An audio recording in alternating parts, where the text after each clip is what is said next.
25, 24, 23, 22, 21, 20. Hello, I'm John Brink, and we are podcasting on the Brink from downtown Prince George, British Columbia, Canada.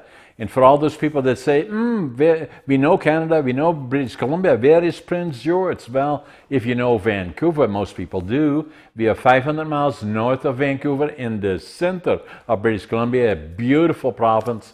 Absolutely amazing for its nature. Today, a very special guest. Her name is Dr. Brandy Victory.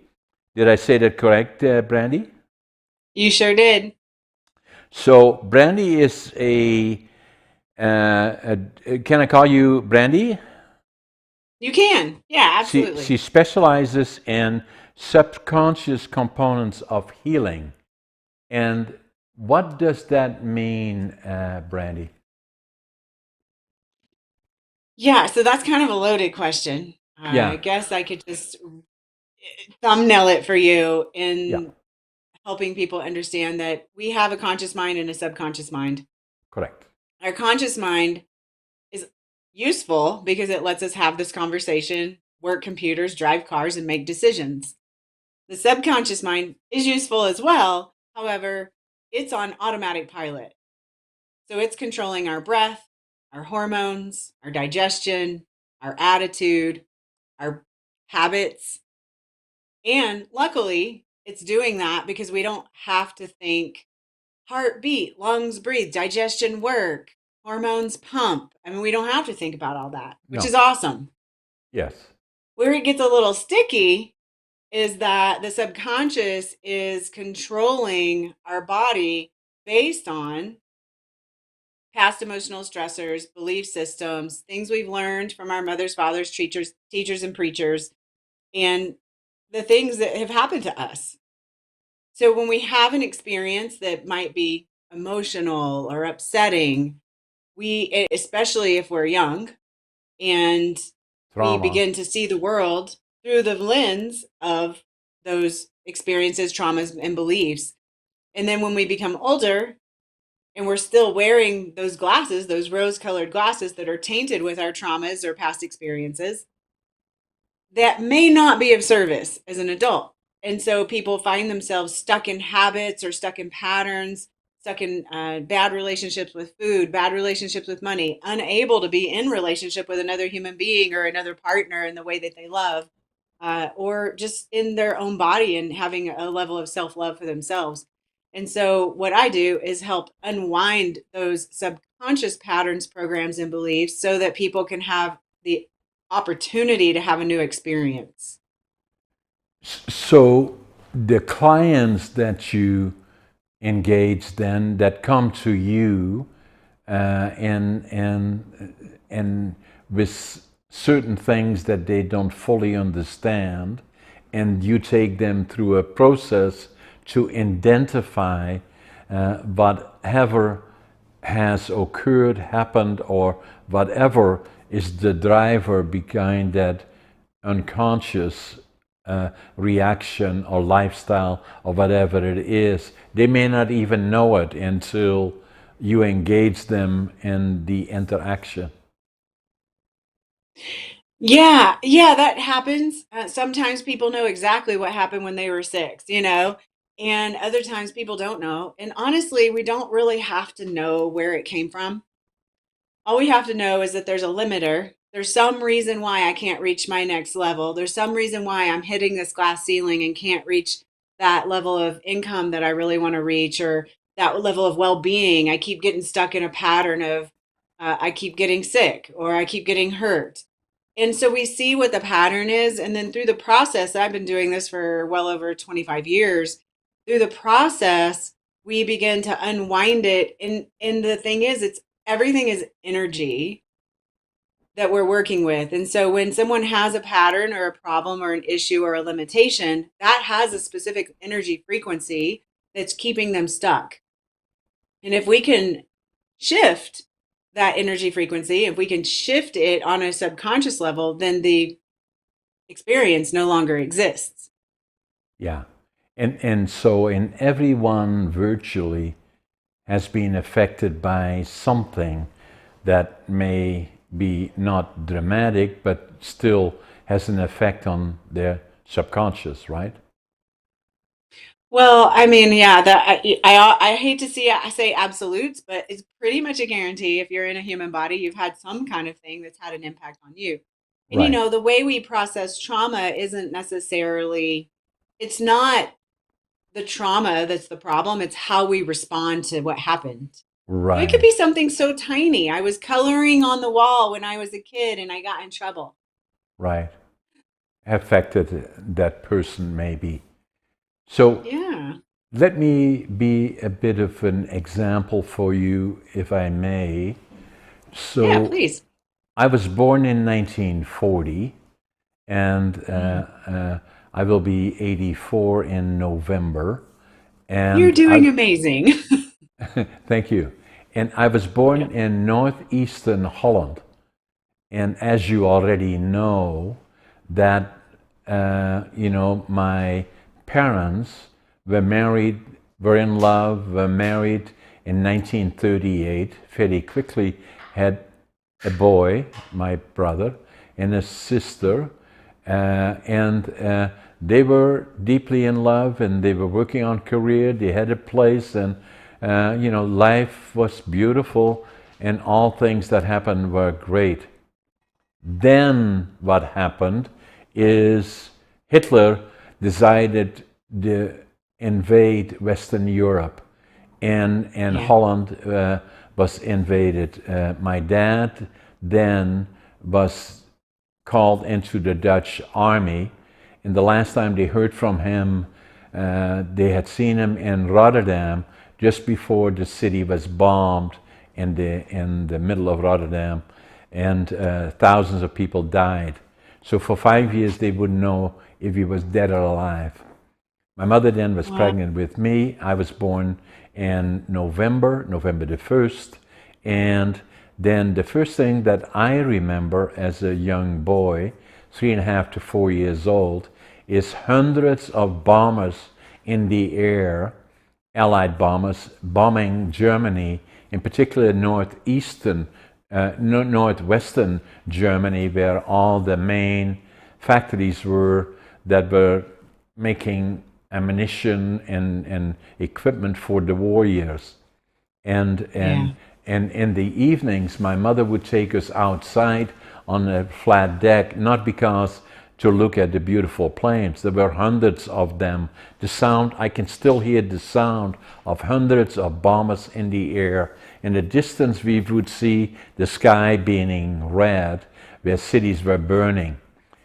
And then the next thing that I remember is the winter of 1944-45 was called the Hunger Winter, but it also was the coldest winter on record in Holland, Northern Holland.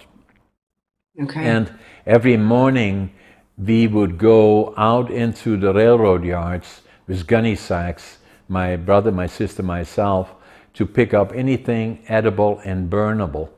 And even still today, nearly 80 years later, I can still feel the feeling of hunger and Wow. and of cold, because we were at a house, but we only heated one small room because we didn't have the fuel, and it was very hot on the one side and cold on the other. And I still feel that today. And then the other part is that I was diagnosed, or I had counseling for the inner child, well into my 50s, very emotional. And so the next thing that happened is we were liberated by the Canadian Army, April the 12th, 1945. And it made such an impression on me that I always knew I would go to the land of my heroes. And Wow. and I did that when I was 23. And but at the same time, just a little bit more background for you to get an idea of who is this Yeah. guy, is that academically I was not a success story. I failed grade 3 and I failed grade 7 3 times. They said, should we send them, and my parents were beautiful people, they said, should we send him to the mentally challenged school, or should we get him a job and learning a trade Fortunately, they said, no, he's not going to go to school. We'll get him a trade. So at 13, I started working in a furniture factory and became a furniture maker. And but I always kind of felt inside that I had failed in a way, although I was quite successful. But in Holland, the way things worked is that as you got older, for one, at 17, I was going to go to Canada, but my parents wouldn't let me. I was drafted into the Air Force for 30 months, and then after that, again, worked in the forest, in the lumber industry, and I was quite successful. But everything that you do in Holland was usually that, okay, I liked what you're doing, and where are your diplomas? Well, I didn't have diplomas. And so I felt I had to start over new again and go to the land of my heroes. And then the other one that I wanted to do is build a lumber mill, because my dad worked in lumber and my grandfather was a master carpenter and I was the furniture maker. And so in Canada, in British Columbia in particular, there's lots of forest and lots of mills. So I took a suitcase, 3 books, 2 sets of clothes, $150 Canadian dollars when I left Amsterdam, flew into Montreal, took the train to Vancouver, and then I couldn't speak the language, didn't know a soul, didn't have a job. Went to the immigration department and told them that, fortunately it was a German fellow, and I told him I wanted to build a lumber mill. He said, go to Prince George, about 500 miles away. So I took the Greyhound bus to Prince George. That's where I am now. I've been here for 60 years. You can still see the Greyhound station on my side here. And with my suitcase, my 3 books, 2 sets of clothes, I counted my money at least 3 times. I had $25.47. But I had positive attitude, and even still do today, no matter how tough today is, if today's tough, tomorrow will be a better day. The other one, I had passion. Whatever I do, I give it 150%. And the other one is work ethic. I work harder than anybody. Even now at nearly 84, I get up at 5:30 in the morning. I always think I'm late. I always make my bed, and I'm always in a hurry. And so I was quite successful, but even then, already building businesses, I still didn't feel I was successful in a way. And until 32 years after I arrived here in 1997, I went into a bookstore and I picked up a book. Still don't know why. I opened the book. The book's title was Driven to Distraction, written by Dr. Halliwell. And it was about ADHD. And I said, oh my God, that's me. And I took the book and I wrote in the book in Dutch. Now I finally know who I am. And so from there on in, I built companies and did a number of other things. I'm an author. I'm working on my 6th and 7th book.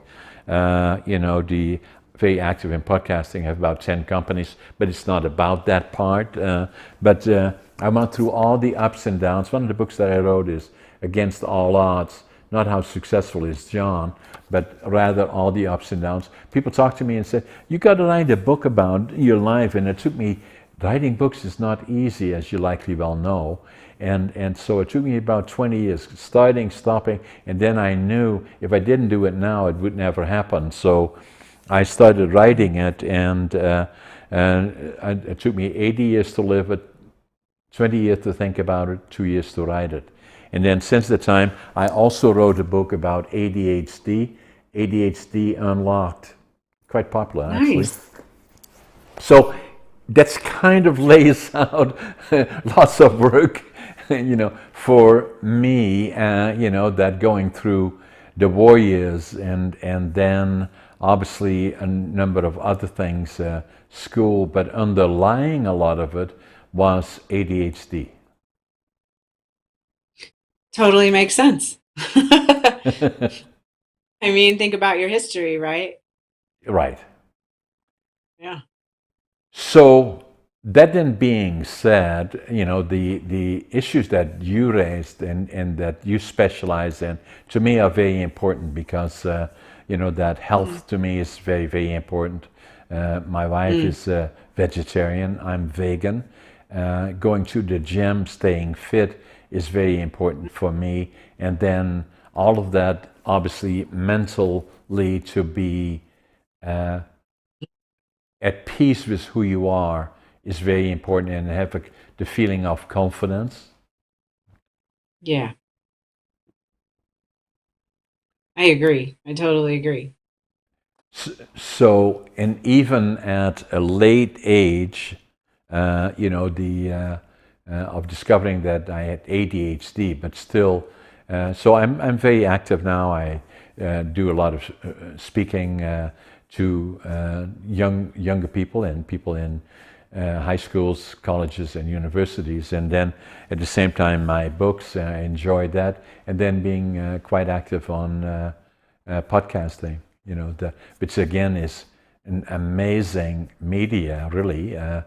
We did a lot of blogging here initially, well before COVID, and then did some podcasting, but in the region. And then obviously COVID came, and they say, what do we do now? And then say, well, maybe what we should do is you look at all the televisions companies these days. They have virtual with people from all over the world all at the same time on their screen. You're saying maybe what we should do is start podcasting and then do it virtual, and so we've done that a couple of years now. I think we are at about close to 300 podcasts, and and then knowing, like in your case, speaking totally interacting on issues that are important to me, and you from different areas, and in the meantime close to 10,000 people are likely watching us, and which makes an amazing media, and it's still very much at the beginning, at least in my mind. I love that. That's so beautiful. Congratulations. It sounds like you've done amazing. Yeah, so I enjoy it, and saying that age. The other part, I don't want to overwhelm you with all the things that I've done. I'm very much into health and fitness, and I'm writing another book. Is that it's here, living young and dying old, and then staying Amazing. fit. So Yeah. it's coming out in July actually, and but Congratulations. I love it, Yeah. It takes commitment.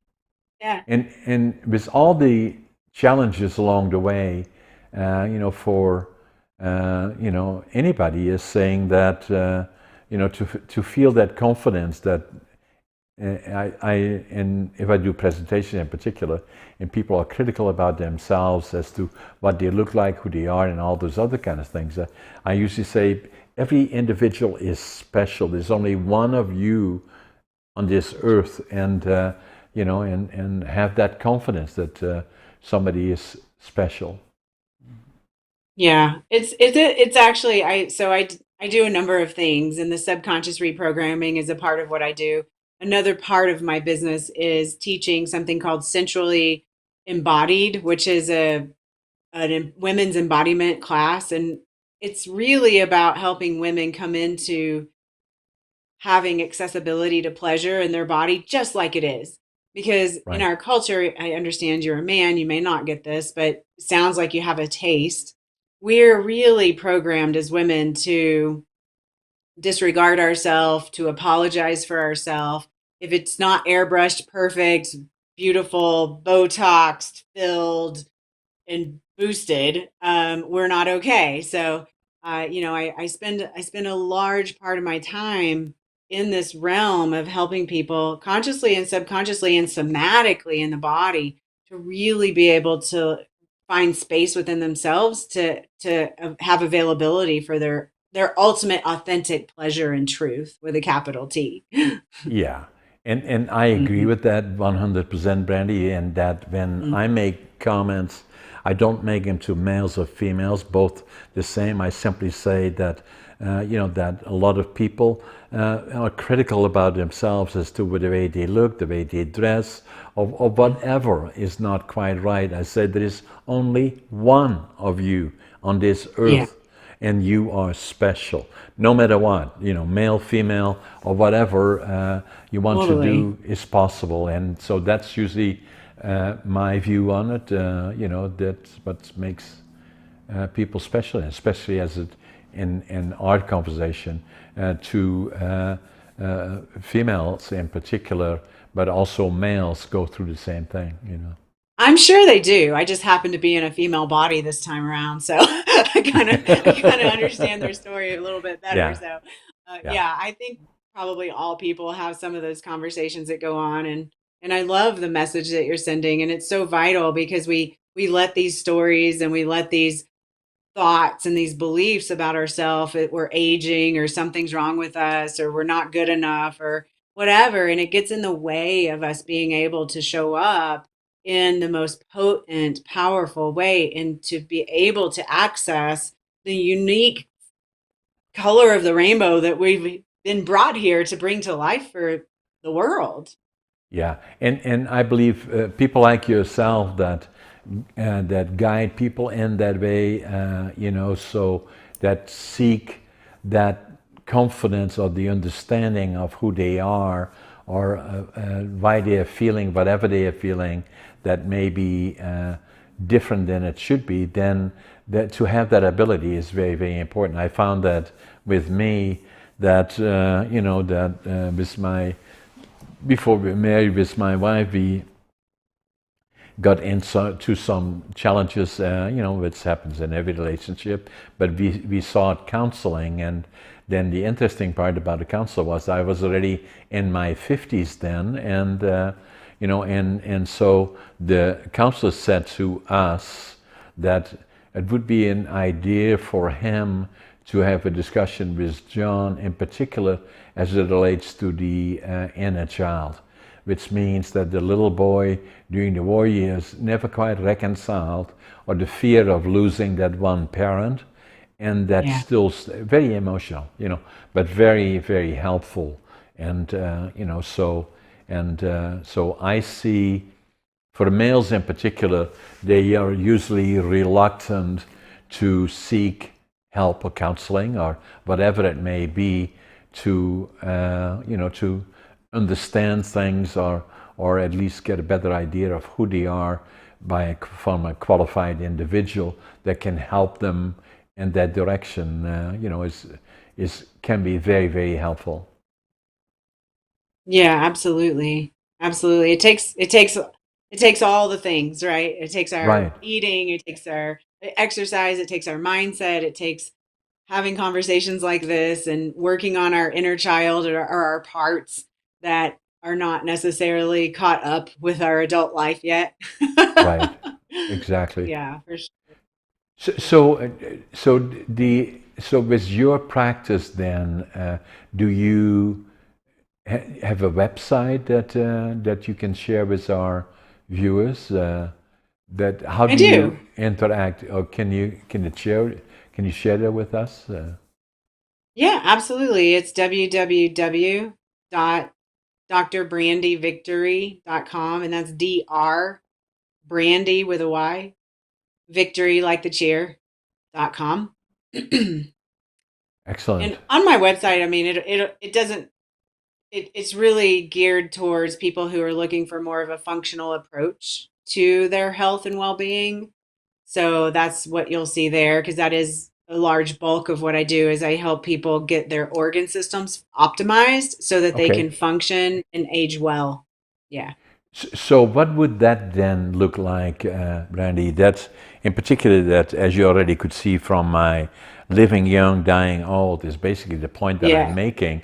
If I'm nearly, by the time it comes out, I will be 84, and I say 84 is just a number.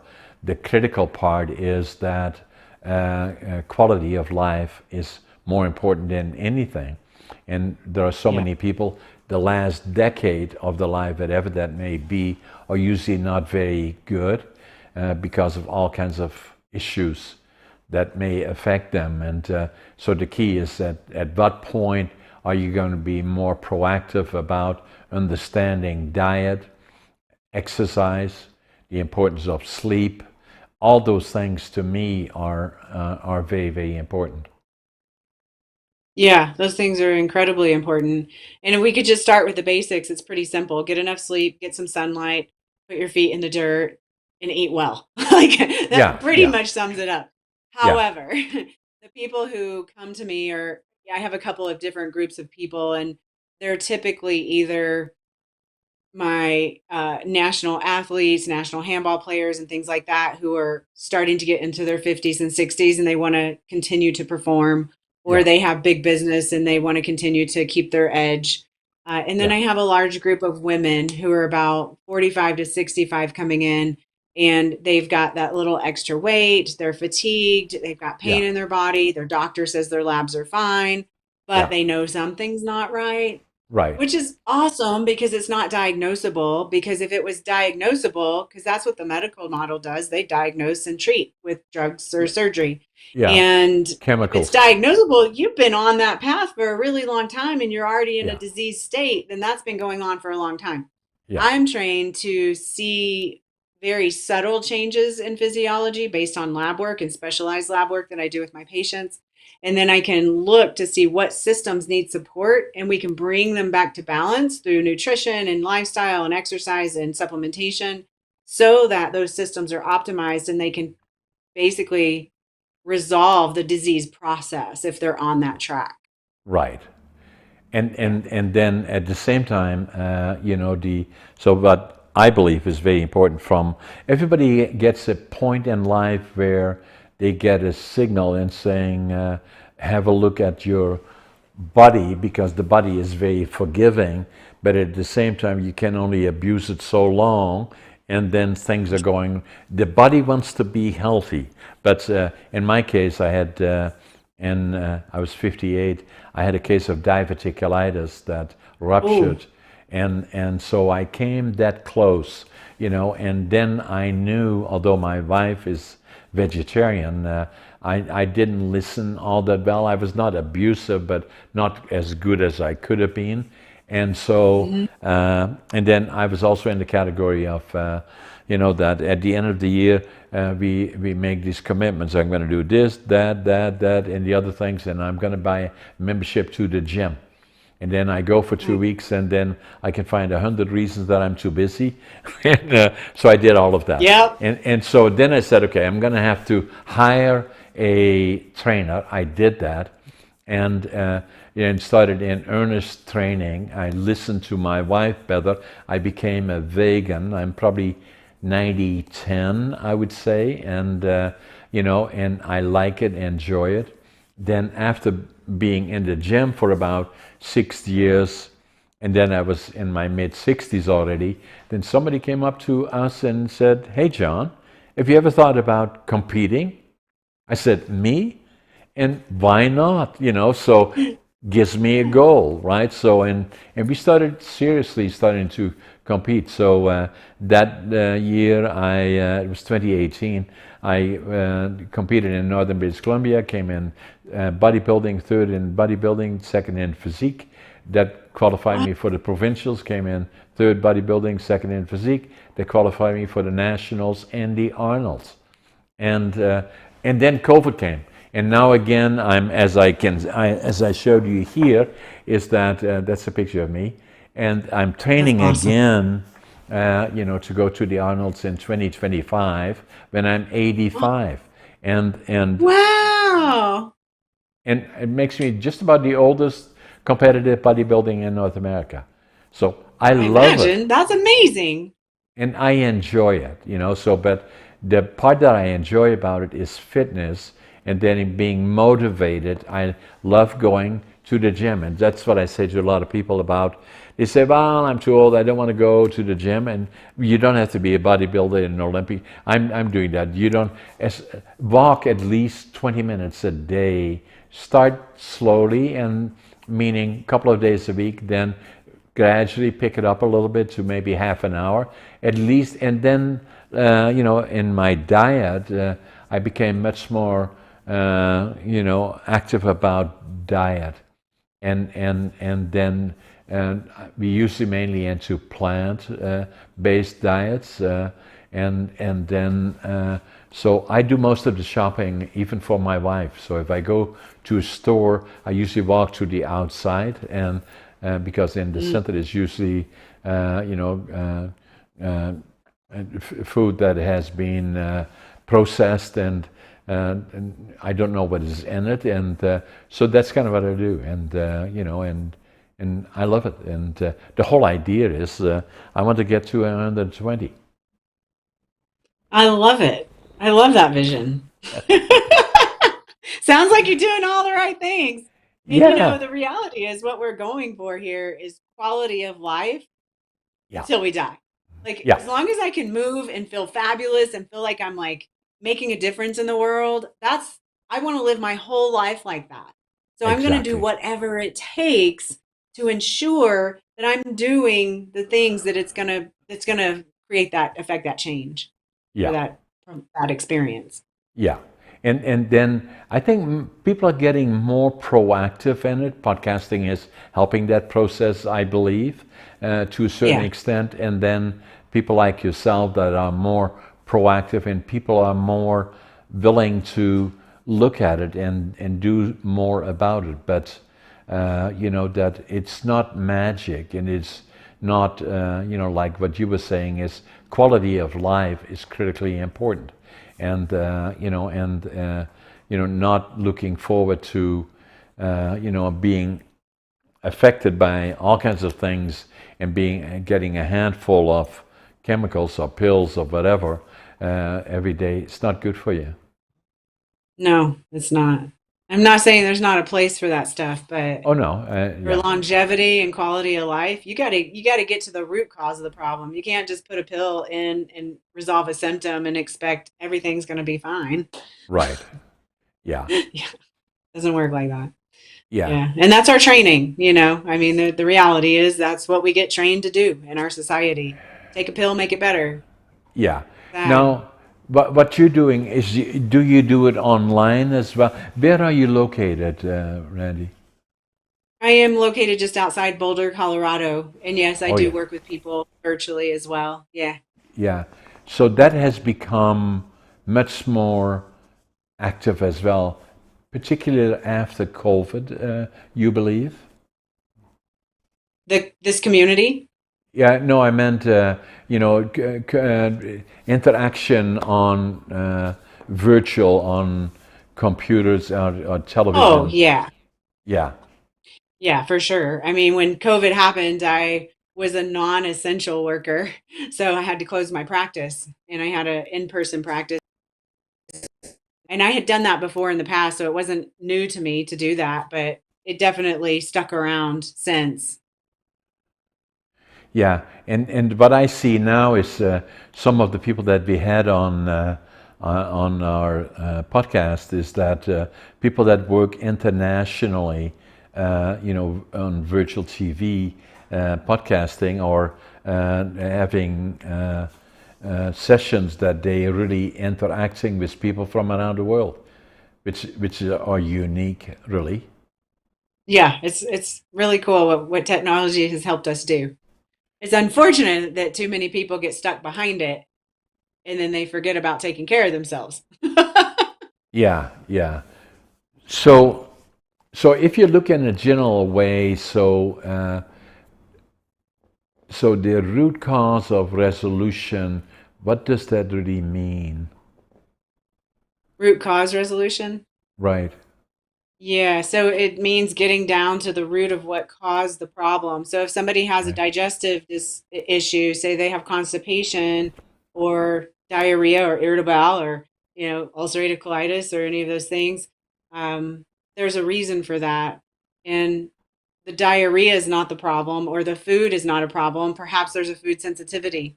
I Yeah. do food sensitivity testing. It's not the only thing I do because I don't want to rely on that because Right. ultimately, if somebody has a sensitivity to a food, it's not the food that's a problem, unless it's a true allergy. But typically, it's not the food that's a problem.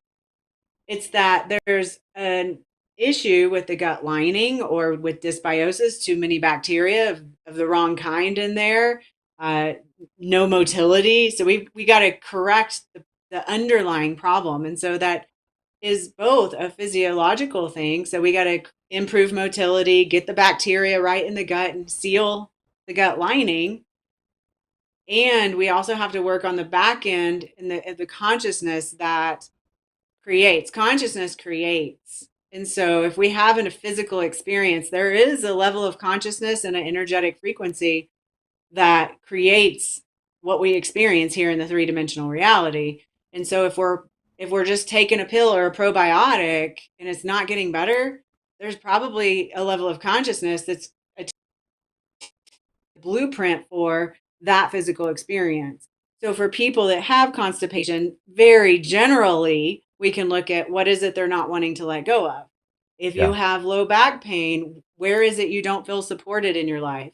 So those Yeah. are general, but you kind of get the idea. Yeah, yeah. So yeah, and a lot of times is that looking at the whole either diet or whatever a person is doing or not doing that creates those issues, correct? Diet plays a huge role, but there's also environmental impact. There is, we live in a very toxic world. We are here in America, they're using way more pesticides, herbicides, and fungicides when, especially now that there's genetically modified foods out there, because they're genetically modified so that they can tolerate more pesticides, herbicides, and fungicides. And then when they cut the grain down or whatever it is, they're often spraying even more pesticides on them or Roundup on them to dry them as a drying agent. So we're getting many, many, many doses more than really should be allowed, in my opinion, of these toxins. And then it's getting into the water, it's in the air. Our Yeah, soils are depleted because of overcropping, and now we don't have the nutrients in our food that we once did. And we have a high level of stress. I'm not saying it's the highest level of stress of any society, but it's a high level of stress that people live in. yeah, So you could combine nutrient deficiency with stress and with toxicity. What are you yeah, supposed to do about that? And I yeah, really wish I could just tell my patients, eat more salads and you'll be fine. But it yeah, doesn't work like that in our world today. yeah. So I picked up, I think, I'm not advertising any magazines, but Consumer Report had an article in not the last publication, but the one before maybe, that showed that even in the plant foods, there's a high percentage of things that are used in growing it to stimulate it. I was surprised about that. That Mm. doesn't. Is there not an obligation to disclose that unless it is organic? What does organic really mean? Does that mean that it is free of toxins and other things that stimulate growth and whatever it does? Not in our world today. I recently, and this has been ongoing for a few years now, but I recently, over the last year or so, found out about a chemical called appeal. Have you heard of this? No. Okay. So appeal here in the States, I can only speak to what I know about here. Appeal is a chemical that they're spraying on conventional food and organic food that is designed to reduce deterioration. So your apple that should deteriorate in a few weeks will last a month or more. Now, there's lots of good reason they have for spraying this on our food. Less carbon footprint, food lasts longer, people can eat, and their food doesn't go to waste. Yeah, I get it. But I really would have liked to have known that this chemical was going to be, or had a vote, a say on whether or not this chemical is going to be sprayed on my food, because in the processing of it, even though on their website it says plant based, if you look deeper at how it's processed, there's potentially heavy metals and trans fats in it, and you can't wash it off. So It, we're it, getting impacted. it's at the least misleading and maybe fraudulent because if I pick up food like that, I have the understanding that it is natural and that's why I buy it. If now Yep. appeal, how do you spell it? Apeal? AP, AP, AP? APEEL. EEL. Okay, so I'm going to check that with my wife. So, but yeah. So when I saw that consumer report, it was kind of a shock to me because that's not what I'm looking for. Like I like to have vegetables, obviously, and I'm usually we buy organic, believing that there is nothing that is not natural part of that food, and the same with apples and all the other things that we buy. And so that to me certainly is an issue.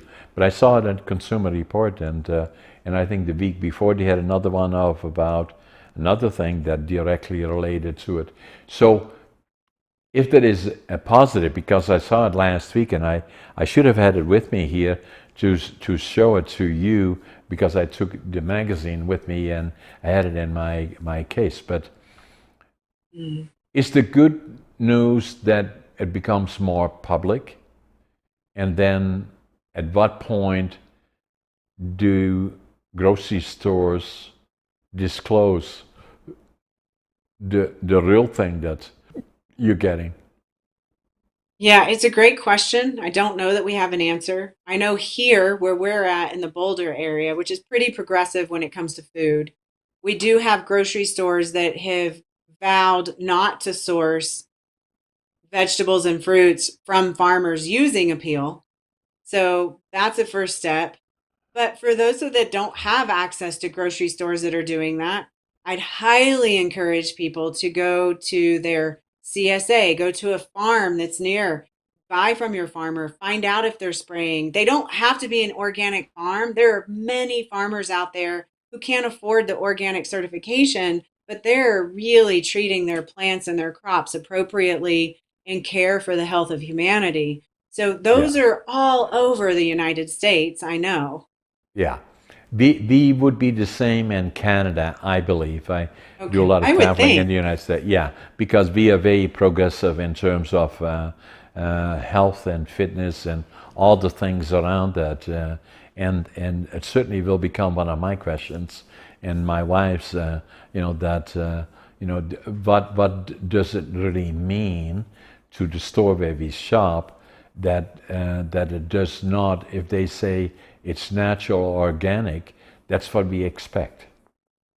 you know That is what we expect, but it's not likely what we're getting. yeah. So And are we then there is making, yeah, sorry, go ahead.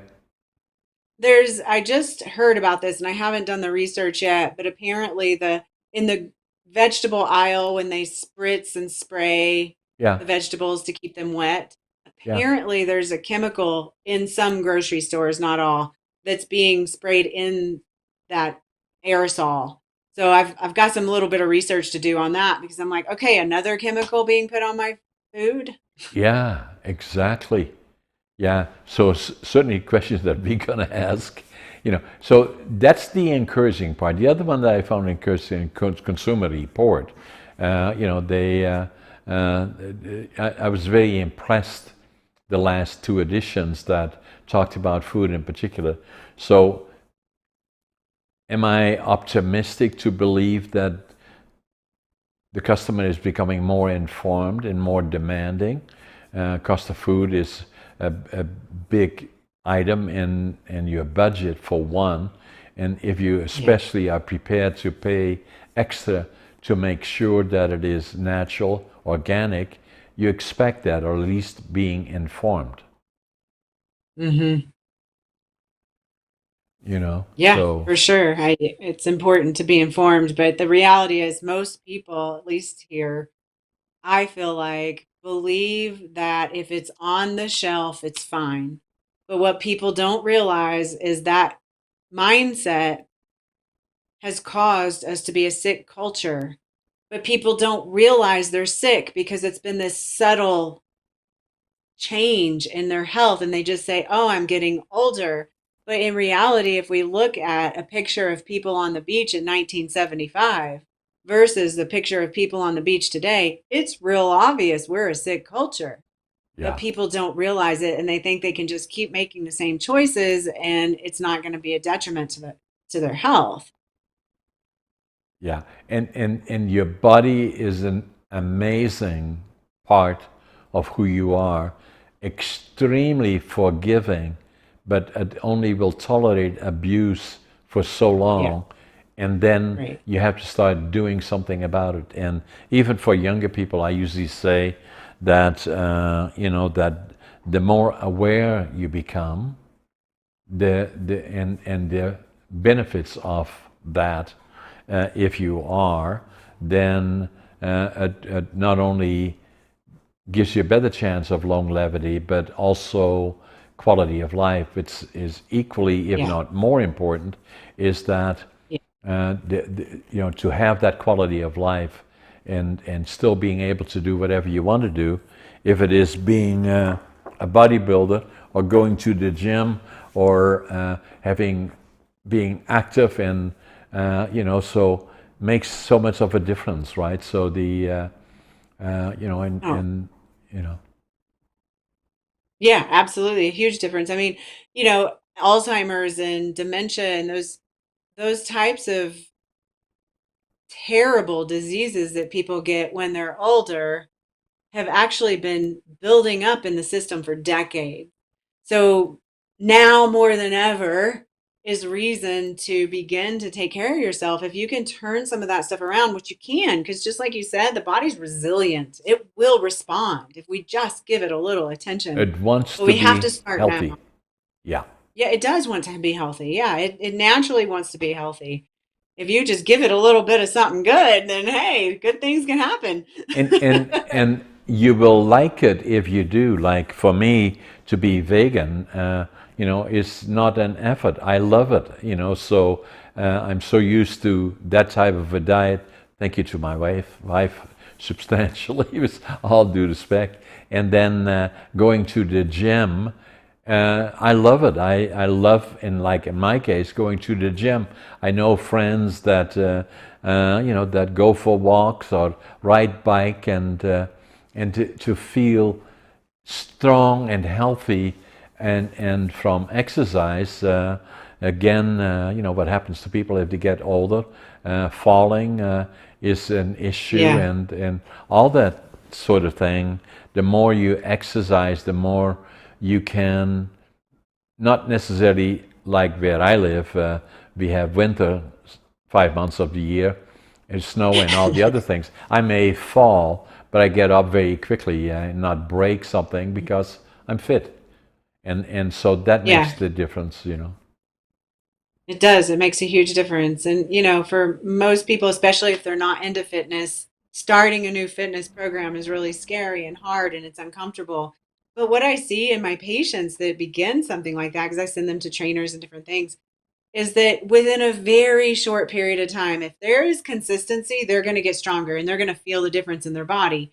And then that's motivation in itself just to keep going. And they will recognize it, right? So they're saying, "Oh my God, you look good. Yeah, what you've been doing, blah blah blah." Those kind of things are stimulating, and then once you get, with food again, healthy food does not mean it doesn't taste good. There's no reason that it can taste very very good, and the same as going to the gym. Initially, when I was much younger, and I used to go to the gym, I was intimidated because all the people were, the guys in particular, there, and then I was embarrassed. I didn't even know how to sit on the equipment and blah blah blah. And then I always thought that everybody look at me and say, "Well, hey, what is he doing here?" But not really, because everybody is there for the same reason. And then once you Right. get into the routine, just like you said, is that the feeling becomes very rewarding if you can see the benefits, and you will see the benefits once you stay the course.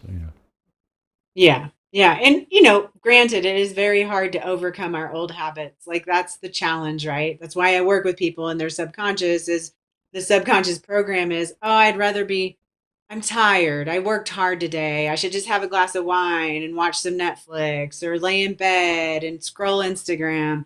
That sounds so much more relaxing than going to the gym right now. And we have to start thinking about the long-term results of the choices that we're making today. Like, who am Exactly. I going to be an hour from now? If I leave this conversation and go to the gym right now, I'm going to be in a completely different place than I would Exactly. be if I went and scrolled Instagram. Exactly. You know, Yeah. and that is, seeing people like us interacting and talking about areas that are so critically important to people in their Mm. lives is, and then knowing that people from around the world are watching us, and more frequently all the time people talking about health related issues, diet and exercise, that I believe that people are becoming more proactive, and I can see that in magazines For and sure. on YouTube and the other places that we look at. So I believe that gradually, but I agree with what you are saying. If you go to the beach and you look between 1975 and today, we still got a ways to go here, and a lot of We the do. people, yeah. So, but there is hope, and by showing the benefits, it hopefully will stimulate others to say, I want to do that too, you know. I hope so. That's my driving force every day. Brandy, anything else that comes to mind that you want to share with our guests from around the world? I don't know. I don't think so. I think this has just been a lovely conversation. It's been really nice getting to know your story, and congratulations on your books and the progress and being 84 and doing a bodybuilding competition. Like, my goodness, I it's love, amazing. but the whole idea is, and as you said and as I say, is that staying fit, and what we are looking for is longevity, and first and foremost quality of life, and then whatever you can do to make that journey more pleasurable, the better, and that's the whole objective. Yeah. Randy, it was Yeah. a privilege to have you on my podcast. And let's make Thank you. sure we stay in touch. I would love that. This has just been a blessing. So thank you for having me. Yeah, thanks, Brandy. Take care. Bye. Bye-bye.